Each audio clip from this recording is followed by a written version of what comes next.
U.S. gasoline prices have reached records above $4 a gallon, threatening to hamper economic growth, lift already high inflation and cut down on summer road trips. The reopening economy already had lifted prices from pandemic lows, but the rise turned into a surge after Russia's invasion of Ukraine. Here are the factors driving up prices. Oil prices have been rallying for months as the global economy rebounded from a pandemic-induced slowdown. Petroleum refiners that had reduced output as the economy slowed haven't ramped back up to pre-pandemic levels. The market has lost about 1 million barrels of daily petroleum refining capacity since early 2020, when the U.S. was producing about 19 million barrels of refined petroleum a day. Events in Ukraine have caused oil prices to skyrocket, pouring gasoline on what was already a smoldering fire. Brent crude topped $130 a barrel in early March, and gasoline prices recently hit a record $4.331 a gallon, putting them up more than 20% from where they stood a month earlier, according to AAA. Speculators betting that prices will keep going up also are likely driving oil higher. It caused an almost instantaneous global supply shock. Russia is one of the biggest oil producers in the world. As its attacks in Ukraine intensified, traders, shippers and financiers shunned Russian oil, removing much of it from the daily global supply. Western governments have said they are contemplating adding Russia's oil and gas supplies to a lengthening list of sanctions. Oil prices shot up again Tuesday after the U.S. unveiled a ban on Russian imports of crude oil, certain petroleum products, liquefied natural gas and coal. Roughly 8% of U.S. imports of crude oil and refined products came from Russia last year. President Biden has said his administration would release millions of barrels of oil from the U.S. Strategic Petroleum Reserve, which has a capacity of 727 million barrels. However, experts say that is unlikely to move the needle very much on the price of gasoline. The administration also has held talks, or said it plans to do so, with major oil producers such as Venezuela, Iran and Saudi Arabia about potentially boosting production. Some Democrats, meanwhile, are pushing to suspend the federal gasoline tax, which amounts to 18 cents a gallon, for the rest of 2022.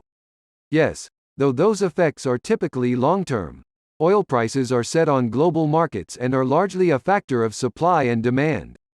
However, some governments advocate policies that can impact both.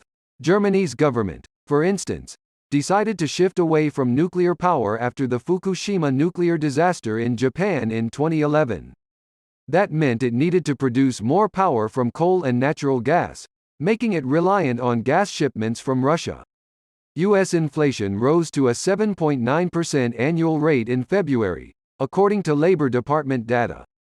Gasoline prices, meanwhile, were up a seasonally adjusted 6.6% from the previous month, representing an unadjusted annual increase of 38%. Rising gas prices, and commodity prices generally, are making a difficult job even harder for Federal Reserve officials, who are aiming to slow already hot inflation without hurting the economic recovery. A key question now facing investors and Fed officials is whether rising energy prices will add to or subtract from inflation in the medium term. On one hand, higher gasoline prices could spur consumers to cut back on spending, resulting in lower core inflation, which excludes volatile food and energy items and is what Fed officials tend to care about most. But higher gas prices could also drive consumers to demand better pay, potentially pushing up core as well as headline inflation. Between 2000 and 2019, core inflation tended to decline when energy prices accelerated, analysts at Jefferies LLC wrote in a March report. Over the past 2 years, however, energy and core inflation have climbed together, hinting that this time might be different, they wrote. In contrast to the pre-pandemic economy, many households now are flush with cash, making it easier to absorb higher gas prices. In addition, the labor market is tight, giving workers more bargaining power. The U.S. consumed 18.2 million barrels of petroleum a day in 2020, for uses including fueling vehicles, producing electricity and heating, for a total of 6.7 billion barrels for the whole year, according to the Energy Information Administration. However, those figures are skewed because of the pandemic-induced economic slowdown that led to the lowest level of annual consumption since 1995. In 2019, more than 20 million barrels of petroleum were consumed a day in the U.S., according to the EIA. The average price of gasoline in California is $5.721 a gallon, the highest in the country and well above the national average, according to AAA. No other state was above $5 a gallon.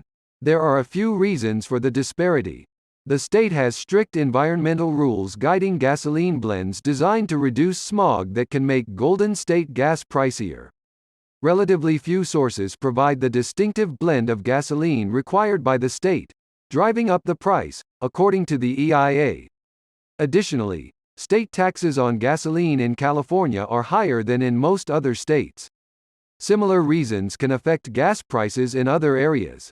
State and local taxes can raise prices at the pump.